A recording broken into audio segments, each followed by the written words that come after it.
What's up, everybody? First thing, let me apologize for the noise. It's the end of the day. People are doing their thing, yada yada.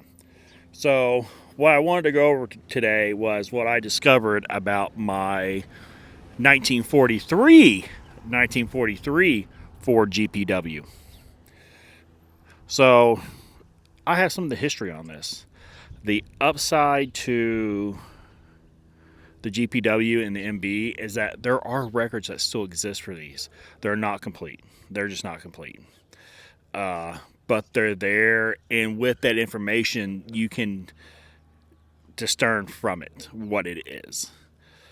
So, like my M38A1, I have all the plates. All I can tell is when it was made. That's it. The military just didn't care. They got rid of the Jeeps, they got rid of the records. That was it.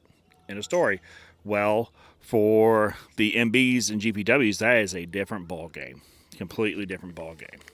Thanks to some help from some individuals on Facebook, I was able to get a little history on this guy right here, sitting right behind me.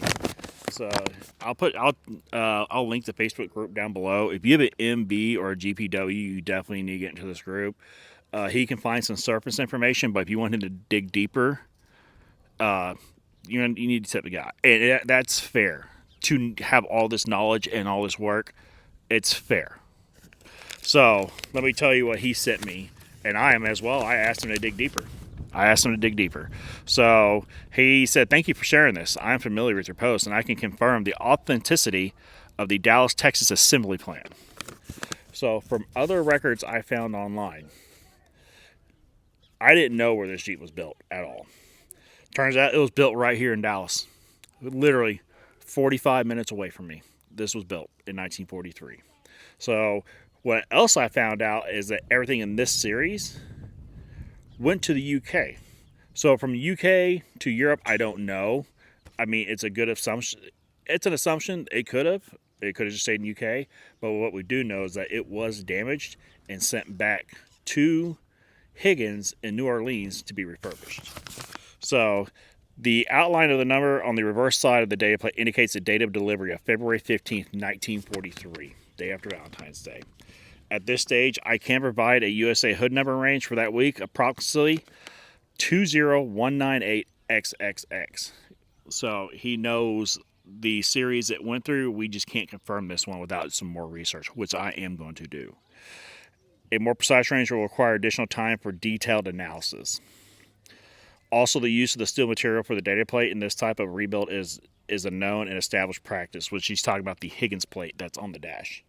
So, February 15th, 1943, this thing was made in Dallas, Texas. Went from Dallas, Texas to United Kingdom. From there, who knows? But it made its way back to New Orleans, Louisiana to get refurbished. And at that point, that stage in the war, these weren't needed overseas. So if this thing was never damaged, it probably never came home.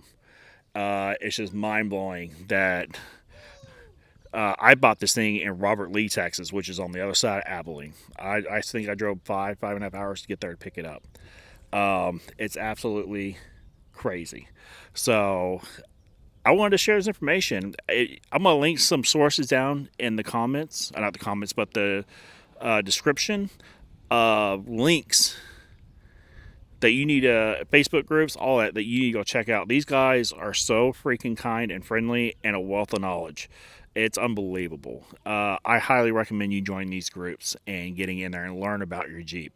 In the meantime, let's keep saving these things. They're deteriorating. They're 80-something years old. They're not going to be around forever unless we can get out there and find them all and save them all. So thanks for watching. I'll catch you on the flip side.